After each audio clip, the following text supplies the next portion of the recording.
Everyone, first of all welcome to my YouTube channel students. आज की videos में हम डिस्कशन करने वाले हैं कोऑर्डिनेशन केमिस्ट्री का एक most important topic students, IUPAC naming. तो हम क्या करेंगे, आईयूपैक नेमिंग करने वाले हैं, दोनों से करेंगे स्टूडेंट्स। हम फॉर्मूले से भी करेंगे, ठीक है स्टूडेंट्स। फर्स्ट थिंग्स हम फॉर्मूले से भी करने वाले हैं कि अगर आपको फॉर्मूलाज गिवन हो तो आप कैसे उसकी नेमिंग दोगे, और सेकंड थिंग्स अगर आपको नेमिंग कर दे रखी हो तो आप कैसे नेमिंग करोगे, ठीक है। तो दोनों आपके सिलेबस में मेंशन है। एनसीईआरटी के सारे न्यूमेरिकल्स जितने भी प्रॉब्लम्स दे रखे हैं सभी का हम सॉल्यूशन आज की वीडियोस में कर लेंगे। वैसे स्टूडेंट्स हमने कोऑर्डिनेशन केमिस्ट्री की भी वीडियोस पहले से अपलोडेड हैं, उसमें हमने ये टॉपिक नहीं किया था, आईयूपैक नेमिंग का ये रह गया था हमारा, तो उसको हम ट्राई कर रहे हैं। जो टॉपिक्स उस प्लेलिस्ट में कवर नहीं है उनको अब कवर कर लेंगे। जो मोस्ट इंपॉर्टेंट टॉपिक्स थे लाइक थ्योरीज वगैरह, जो इंपॉर्टेंट एग्जाम्स, क्योंकि वो वीडियोस जो हमने बनाई थी एग्जाम पॉइंट ऑफ व्यू से, जब एग्जाम्स आपका बिल्कुल नियर था तो हमने इन डेप्थ नहीं बनाया था। जो मोस्ट इंपॉर्टेंट टॉपिक्स थे जहाँ से क्वेश्चन आते ही रहते हैं, वैसे आईयूपैक से भी 1 मार्क्स का क्वेश्चन आ जाता है, तो इसको भी आपको अच्छे से कर लेना है, ठीक है। तो सिंपल से रूल्स बताएंगे, अगर आपको वो समझ आ गए तो आप कितने भी कॉम्प्लेक्स दे दें, फिर आपको प्रैक्टिस ही करनी रहती है। तो आज की वीडियोस में हम कोऑर्डिनेशन केमिस्ट्री का इसकी स्टार्टिंग वाली वीडियो जो बेसिक इंट्रो है कि क्या मेटल है, लिगेंड क्या है, कोऑर्डिनेशन नंबर, कैटायनिक स्फीयर क्या होता है, ये ऑल थिंग्स हम डिस्कस कर चुके हैं उस प्लेलिस्ट में। तो अब क्लास 12 केमिस्ट्री में जाओगे ना तो वहाँ पे कोऑर्डिनेशन केमिस्ट्री की प्लेलिस्ट में जाकर आप वहाँ से चेक कर सकते हो। तो स्टूडेंट्स आज के वीडियोस में हम देखने वाले हैं कि आईयूपैक नेमिंग आप कैसे करोगे। तो सबसे पहले आपको आईयूपैक की फुल फॉर्म तो पता ही होगी, ये आपके वैसे जर्नल जैसे साइंस क्विज वगैरह होते हैं तो आपसे पूछ सकते हैं। तो आईयूपैक की फुल फॉर्म होती है international union pure applied chemistry, ठीक है। यहाँ पे ए भी आएगा स्टूडेंट्स। तो आपको पता है कि जितना भी जो भी आईयूपैक है आपका, जो भी आईपीसी के अकॉर्डिंग नाम देते हैं, वैसे आप नेमिंग जैसे आपने ऑर्गेनिक में भी की होगी, फंक्शनल ग्रुप का नेम होता था, स्टार्टिंग में आपने 1 से लेकर 20 तक कार्बन्स का ये करते थे थिंग्स, तो वैसे ही कोऑर्डिनेशंस की भी आईयूपैक ने दी थी, उसके अकॉर्डिंग ही हम नेमिंग करते हैं। तो उन्होंने कुछ रूल्स दिए थे तो वो हम देखने वाले हैं। तो सबसे पहला रूल्स क्या है, तो सबसे पहले इन रूल्स को डिस्कस करने वाले से पहले जिन स्टूडेंट्स को पता ही नहीं कि कोऑर्डिनेशन कॉम्प्लेक्स क्या होता है, तो हम जर्नल एक एग्जाम्पल लिख के बता देते हैं। जैसे स्टूडेंट्स ये होता है आपका रिप्रेजेंट करने का वे, ये होता है कोऑर्डिनेशन स्फीयर, और जो बाहर या कहाँ पे कोई होता है उसको बोलते हैं हम काउंटर आयन, ठीक है। जैसे स्टूडेंट्स ये मैंने मेटल लिख लिया, यहाँ पे आपका लिगेंड होता है, लिगेंड सारे सेम टाइप के भी हो सकते हैं, डिफरेंट भी हो सकते हैं। ये मान लिया स्टूडेंट्स एन, मतलब कितने अटैचमेंट है, 1 लिगेंड है, 2 है, 3 है। मान लिया यहाँ पे आपका कोई डिफरेंट आयन है, यहाँ पे भी हो सकता है, यहाँ पे भी हो सकता है। यहाँ आपकी मेटल होती है सराउंडिंग में, और ये आपका लिगेंड होता है स्टूडेंट्स, और इसको बोलते हैं हम काउंटर आयन, ठीक है। और इसको बोलते हैं हम कोऑर्डिनेशन स्फीयर, ठीक है। कोऑर्डिनेशन कॉम्प्लेक्स के जनरल रिप्रेजेंटेशन की बात करें, ये जो कोऑर्डिनेशन स्फीयर होता है स्टूडेंट्स, ये आपका कैटायनिक भी होता है, एनायनिक भी होता है, न्यूट्रल। कैटायनिक कब बोलते हो, जब इसके ऊपर प्लस चार्ज हो। एनायनिक कब बोलते हैं, जब माइनस चार्ज हो। न्यूट्रल कब बोलते हैं, जब जीरो चार्ज हो, ठीक है। तो ये डिफरेंट टाइप से रिप्रेजेंटेशन है। अब हमें क्या करना है, आपको अलग अलग कॉम्प्लेक्स गिवन होंगे और उसको आपको नेमिंग करनी पड़ती है। तो सबसे पहले हम देख लेते हैं स्टूडेंट्स फॉर्मूला वाले, कि मान लो आपको फॉर्मूला दे रखा है, आपको नेमिंग करनी है, तो आप कैसे करोगे, या आपको नेमिंग कर रखी है तो आपको फॉर्मूला करना है, तो आप कैसे रिप्रेजेंट करोगे, ठीक है। तो मान लिया कि आपके पास फॉर्मूला रिप्रेजेंटेशन करनी है आपको, तो हम एक एग्जांपल्स की हेल्प से फिर आपको बताएंगे कि क्या रूल्स हैं, क्या रूल्स को आपको ओबे करना है। हमने मान लिया कि यहाँ पे ले लिया आपका CO, यहाँ मान लिया कि हमने Fe लिख लिया, और यहाँ लिख लिया हमने Cl6, ठीक है। ये आपका कोई फॉर्मूला है। फॉर्मूला और नेमिंग दोनों आएंगे कि एक फॉर्मूला दे दिया, इसको आपको नेमिंग करना है, सेकंड आपको नेमिंग कर रखी है, फॉर्मूला बनाना है, तो नेमिंग देख रहे हो, दोनों ही करने हैं, हम कौन से भी कर लेंगे। अब देखो ये आ गया स्टूडेंट्स, और आपको कह दिया कि नेमिंग करो, तो इसके लिए आपको क्या क्या चीज की जरूरत होती है। तो सबसे पहला पॉइंट क्या होता है नेमिंग के लिए, आपको चलना होता है लेफ्ट से राइट की साइड। पहले लेफ्ट वाली चीज का नाम लिखोगे, फिर आपको अंदर कोऑर्डिनेशन स्फीयर का लिखना होता है, ठीक है। तो यहाँ पे जितने भी मान लो कि यहाँ पे 2 होते, फॉर एग्जाम्पल मैंने यहाँ पे लिख लिया पोटेशियम, K2 लिख दिया समझाने के लिए।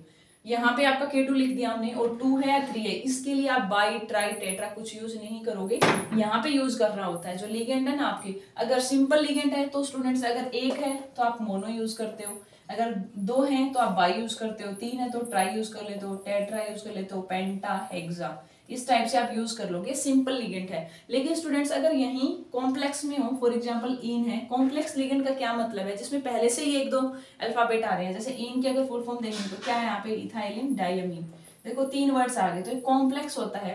तो इनके लिए आप क्या यूज करते हो, अगर इन 2 है आपके तो आप इसके लिए 20 यूज करते हो, 3 है तो 30 यूज करते हो, 4 है तो टेट्राकिस यूज करते हो, इतने ही मिलेंगे आपको, ठीक है, तो इनके लिए आपको ये यूज करना होता है कॉम्प्लेक्स के लिए, और जो सिंपल लिगेंड है जिसमें एक ही हो तो उसके लिए हम क्या यूज करते हैं, bi tri tetra penta hexa, penta और हेक्सा। ठीक है स्टूडेंट्स, अब देखिएगा आप क्या करने वाले हैं हम। अब ये देखो, ये कॉम्प्लेक्स लिख रखा था, तो सबसे पहले हमने क्या बताया, पहला काम होता है आपको लेफ्ट से राइट की तरफ जाना होता है, ये आपका काउंट लाइन है बाहर वाला। तो यहाँ पे क्या है, नंबर आपको इसमें काउंट नहीं करने होते कि बाई है ट्राई, सीधा नाम लिख दीजिए, के है मतलब पोटेशियम है, तो यहाँ लिख दीजिए आप पोटेशियम, यहाँ लिख दीजिए पोटेशियम। अब नेक्स्ट, ये तो काउंट लाइन हो गया, अब बाद में आप लिख रहे हो कोऑर्डिनेशन स्फीयर का नेम, तो यहाँ पे थोड़ा सा स्पेस छोड़ दीजिए, थोड़ा सा। उसके बाद हम लिखेंगे ये बीच वाले पार्ट का। इसको लिखने का वे होता है स्टूडेंट्स, अगर हम जर्नल की बात करें तो बाद आपको लिखना होता है नंबर ऑफ लिगेंड, कि लिगेंड कितने हैं, बाद में लिखना होता है लिगेंड का नाम, और बाद में मेटल, और साइड में होता है ऑक्सीडेशन स्टेट। इतना काम होता है स्टूडेंट्स आपका। तो सबसे पहले हमने लिख दिया, बार काउंट लाइन पोटेशियम था, पोटेशियम लिख दिया। यहाँ पे चाहे 2 हो 3 हो, सबके लिए आपको नाम यूज करना, बाई ट्राई कुछ यूज नहीं करना होता। अब यहाँ चलेंगे हम कोऑर्डिनेशन स्फीयर में, ये आपकी मेटल है, ये आपकी लिगेंड है। अब लिगेंड कितने स्टूडेंट, 6 हैं, तो 6 के लिए क्या यूज करना है आपको, हेक्सा। आपको दे भी रखिए टेबल, आप पढ़ लेना, हेक्सा यूज करनी है। अब स्टूडेंट्स आपके आगे लिगेंड, तो लिगेंड के लिए भी नेमिंग कर रखी है अलग अलग आयुपैक ने। अगर मान लो क्लोरीन है तो वैसे इसका नाम होता है क्लोराइड, CHLORIDE, क्लोराइड। तो यहाँ पे जब नेमिंग करते हैं तो यहाँ पे ई को हटाकर आपको ओ लगा देना है, क्लोराइडो। तो आप लिखोगे हेक्सा क्लोराइडो, CHLORID, हेक्सा क्लोराइडो। लिख दिया आपने, लिगेंड का नंबर लिख दिया आपने, और लिगेंड का नाम लिख दिया। उसके बाद आप लोग लिख लेना मेटल का, अब मेटल लिख दिया आपने कोबाल्ट। अब स्टूडेंट्स यहाँ पे होता है स्टार्ट आपका। अगर ये आपका स्पेयर है, इसको आपको साइड में चेक कर लेना है कि ये स्पेयर पे प्लस चार्ज आएगा, माइनस आएगा, या कोई चार्ज नहीं आएगा। अब स्टूडेंट्स ये चेक कर लीजिए, पोटेशियम क्या एक मेटल है, कैसा चार्ज होता है पोटेशियम पे, प्लस। इस पे अगर प्लस है स्टूडेंट्स तो कोऑर्डिनेशन स्पेयर पे माइनस चार्ज आएगा। ओवरऑल हमें न्यूट्रल करना होता है, पूरा चार्ज 0 होता है। ठीक है, अब देखिए ये प्लस है तो इसका मतलब ये माइनस आएगा। तो एक कंडीशन ये होती है, अगर आपका कोऑर्डिनेशन स्फीयर प्लस चार्ज है या 0 है, ठीक है, या माइनस चार्ज है। स्टूडेंट्स अगर कोऑर्डिनेशन स्फीयर पे प्लस चार्ज आ रहा है, 0 आ रहा है, तो आपको क्या करना है, जो आपकी मेटल है उसका नाम सिंपल ही रहेगा। जैसे कोबाल्ट है तो कोबाल्ट ही लिखोगे, साइड में फिर आप ब्रैकेट में कर दोगे उसका ऑक्सीडेशन नंबर। लेकिन अगर आपका कोऑर्डिनेशन स्फीयर पे नेगेटिव चार्ज आ रहा है, आपको पता चल गया कितना आ रहा है वो हम नहीं देख रहे अभी। देखो 2 यहाँ पे ये प्लस है, इसके ऊपर चार्ज आएगा माइनस, तो माइनस चार्ज आ रहा है, तब आपको क्या करना पड़ता है, मेटल के एंड में ATE यूज करना है।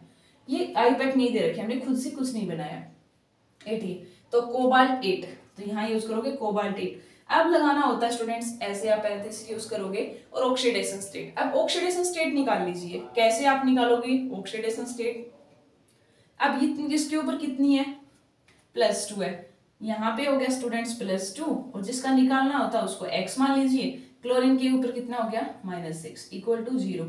तो x की वैल्यू अगर हम यहाँ से करेंगे तो कितनी वैल्यू आ जाएगी, -4 = 0। दैट मीन्स x की वैल्यू 4 आ गई।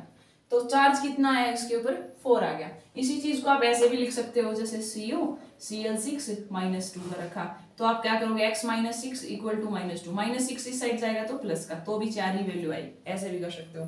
ठीक है, 4 आ गई तो इसको लिखना होता है आपको रोमन में, ऐसे नाम लिखोगे। जैसे सिंपल अगर 1 आ रहा है स्टूडेंट्स तो 1 यूज कर लोगे, 2 है तो ऐसे, 3 है तो ऐसे, 4 है तो ऐसे, पेंटा है तो 5, रोमन में लिखना होता है। तो हमने सिंपल कुछ नहीं किया, पहले हम नॉर्मल का बता रहे हैं, लेफ्ट से राइट चलना होता है। काउंटराइन होता है, उसका नाम सीधा लिख दीजिए पोटेशियम। उसके बाद थोड़ा स्पेस करना है, इनमें स्पेस नहीं छोड़ना होता, ये साइड में लिखनी है आपको। यहाँ पे लिगेंड कितने थे, 6 थे, तो हमने क्या यूज कर लिया, हेक्सा।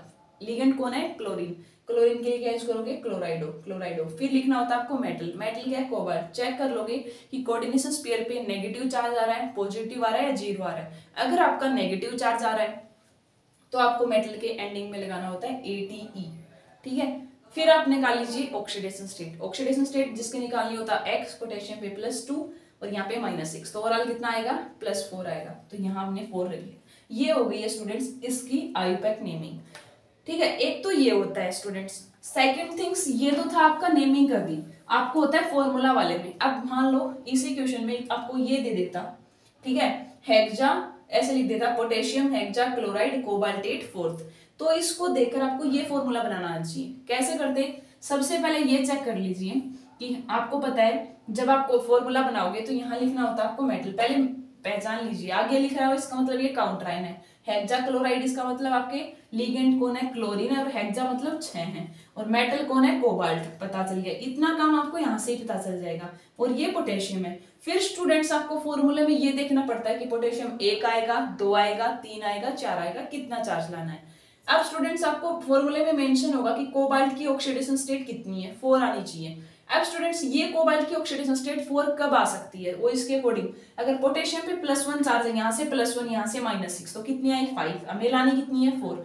तो अगर हम पोटेशियम को 2 ले ले तो आप निकालोगे +2 x - 6 = 0, तो x की वैल्यू कितनी आएगी 4 आ जाएगी ऑक्सीडेशन स्टेट। तो अब यही फॉर्मूला बन गया ना हमारा। तो आपको क्या करेंगे, फॉर्मूला देकर नेमिंग पूछेंगे या नेमिंग करके फॉर्मूला पूछेंगे। ये तो था स्टूडेंट सिंपल। अगर इसी क्वेश्चंस में मान लो आपका लिगेंड है, ये मैं ऐसे कर देती हूँ, यहाँ पे EN है और उसका लिख दिया मैंने थ्राइस, ठीक है, ऐसे लिख दिया EN थ्राइस है, और आपको कह दिया कि नेमिंग करो। तो अब क्या डिफरेंस हो जाएगा ये देखिए आप। तो स्टूडेंट्स इतना काम तो आपका सेम रहने वाला है, बाहर जो भी आयंस है वो लिख दीजिए। तो के का हमने यूज कर लिया स्टूडेंट्स पोटेशियम, ठीक है, पोटेशियम यूज कर लिया, स्पेस छोड़ दीजिए थोड़ा सा।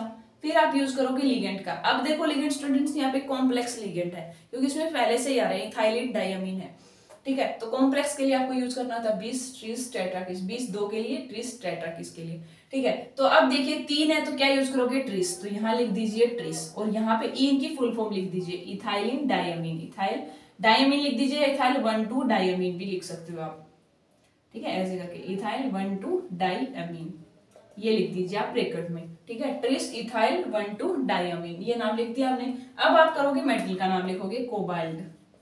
अब ट्रैक कर लीजिए स्टूडेंट्स, वो तो चार्ज सेम ही रहेगा, इस पे चार्ज कैसा आने वाला है, ये प्लस है, पोटेशियम में प्लस है तो और चार्ज माइनस आएगा, माइनस आएगा तो आपको क्या लगाना है लास्ट में ATE। अब आपको स्टूडेंट्स ऑक्सीडेशन स्टेट निकालनी है। अब देखिए जो EN है आपका वो एक न्यूट्रल लिगेंड है, न्यूट्रल लिगेंड है तो इसका कोई चार्ज काउंट नहीं होगा, ठीक है। तो इसका कोई चार्ज काउंट नहीं होने वाला, तो आप इसका कैसे कर लोगे +2, अब ये कर लिया आपने +2, फिर जिसके निकालो x, इसका तो 0, तो इसका मतलब कोबाल्ट की ऑक्सीडेशन स्टेट कितनी आ गई 2 आ गई, तो यहाँ रोमन में लिख दीजिए 2 ऐसे। तो अब